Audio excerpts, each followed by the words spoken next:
अस्सलामुअलैकुम, welcome back to Cyber Max Academy. Student, आज हम FSc part 2 English chapter number 1 start करने जा रहे हैं। ठीक है, तो सबसे पहले हम इस चैप्टर के राइटर के बारे में जानेंगे, बाद में इसके इंट्रोडक्शन को अच्छे से पढ़ेंगे, इसकी स्टोरी को समझेंगे कि राइटर ने हमें क्या बताने की कोशिश की है। ठीक है, इस लेसन के राइटर का नाम है सर जेम्स जीन्स, जो कि 1877 में पैदा हुए और 1946 में इन्होंने वफात पाई। ठीक है, अब इस चैप्टर के टाइटल के बारे में जान लेते हैं। तो इस चैप्टर का टाइटल है द डाइंग सन, डूबता हुआ सूरज, फना होता हुआ सूरज, इसका मतलब है। ठीक है, दरअसल इस चैप्टर में राइटर ने यूनिवर्स के बारे में बात की है कि इस कायनात की तख्लीक कैसे हुई, आखिर ये कायनात कैसे बनी, हम इस ज़मीन पर रह रहे हैं, ये ज़मीन कैसे बनी, ये ज़मीन क्या शुरू से इस तरह थी?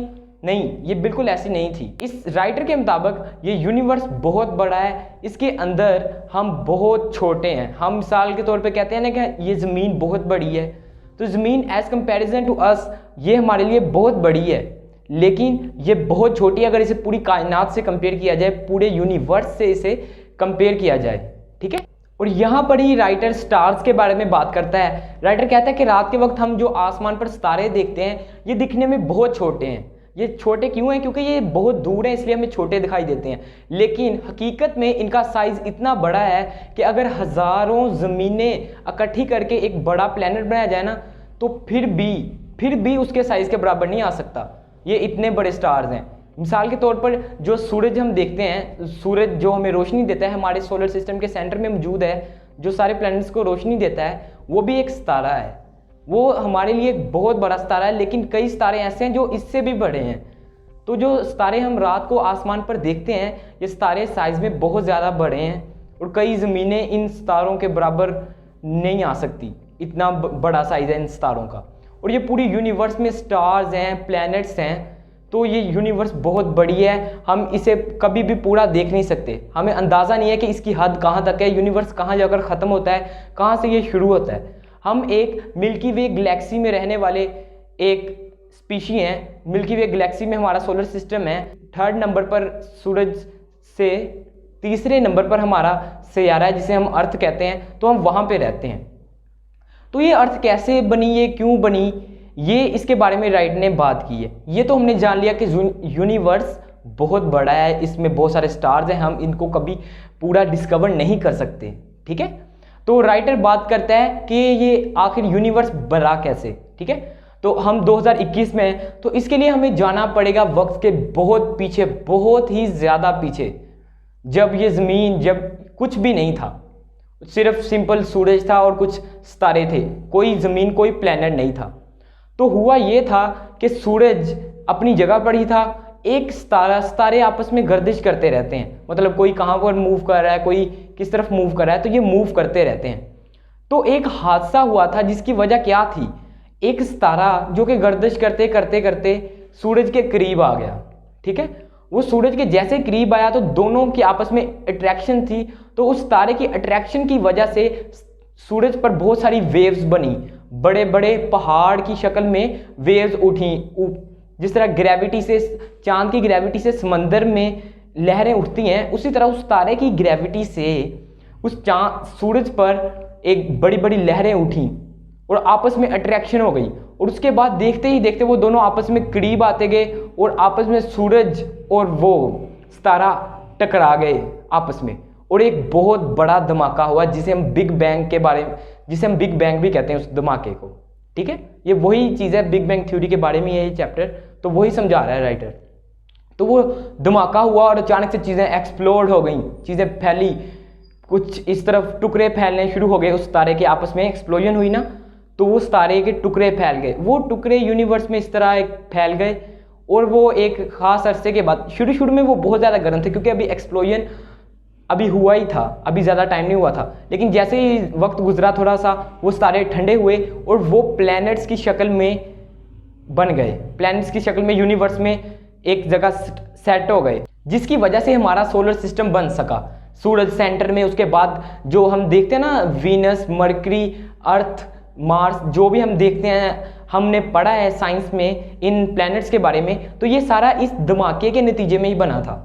ठीक है, तो ये यूनिवर्स इस तरह के सोलर सिस्टम्स, गैलेक्सीज लाखों करोड़ों अरबों खरबों की तादाद में है हमारे यूनिवर्स में, और हम उनमें रहने वाले बहुत एक छोटी सी स्पीशीज जिन्हें हम इंसान कहते हैं, हम अर्थ पे रहते हैं और हम सोचते हैं कि हम ही अकेले हैं, बड़ी है ज़मीन, बहुत बड़ी है। लेकिन अगर हम पूरे यूनिवर्स से कंपेयर करें तो ये ज़मीन बहुत ज़्यादा छोटी है। और इस छोटे को किस तरह कंपेयर किया है, राइट ने कहा है अगर सारे ज़मीन पर जितने भी साहल हैं, जितने भी सहरा हैं, इन सारी रेतों को, जितनी भी उन पर रेत है, उन सारी रेतों को इकट्ठा किया जाए और उस सारी रेत में से एक रेत के ज़रे को उठा लिया जाए ना, तो वो रेत का ज़रा ज़मीन है एज़ कम्पेयर टू पूरे यूनिवर्स। जिस तरह पूरे सारी रेत में से एक ज़र्रा है ना, उसी तरह पूरे यूनिवर्स में से एक ज़मीन है, एक प्लेनेट है। तो इतना बड़ा यूनिवर्स है। तो उसने मिसाल दी है, कंपेयर करके बताया कि इतनी बड़ा यूनिवर्स है। ठीक है, तो वो बताता है कि इस तरह ज़मीन बनी और इसके बाद स्टार्टिंग में अर्थ पर छोटे छोटे ऑर्गेनिज्म, जरासीम, बैक्टीरिया आए। बैक्टीरिया मतलब ज़िंदगी का आगाज़ हुआ। ठीक है, वो पैदा होते थे, मर जाते थे। तो इसी तरह ये काम स्टार्ट हुआ ज़िंदगी का। फिर इसी तरह इंसान की स्पीशी भी ज़मीन पर आई। इसी तरह ज़िंदगी का आगाज़ हुआ ज़मीन पर। तो राइटर ये पूरी थ्योरी बताने के बाद कि ज़मीन किस तरह बनी, धमाका हुआ, और उसके बाद बताता है कि इंसान सोचता है कि हम यूनिवर्स में अकेले हैं, लेकिन ऐसा नहीं है। दुनिया बहुत बड़ी है, दुनिया के अलावा यूनिवर्स बहुत बड़ा है, बहुत ज़्यादा बड़ा है। हमें नहीं पता कि कौन सी गैलेक्सी में, कौन से प्लैनेट पर किस तरह के जानदार रहते हैं। हम अभी चीज़ें डिस्कवर कर रहे हैं। तो इस बारे में कहा है कि इंसान अकेला नहीं है इस दुनिया में। ऐसा नहीं कहा जा सकता कि पूरी यूनिवर्स इंसानों के लिए बनाई गई है, जबकि ये बहुत बढ़िया है, इसमें बहुत सारे जानदार हैं जो अभी डिस्कवर करना बाकी हैं। हम उसके बारे में रिसर्च करें, हम नहीं जानते उनके बारे में।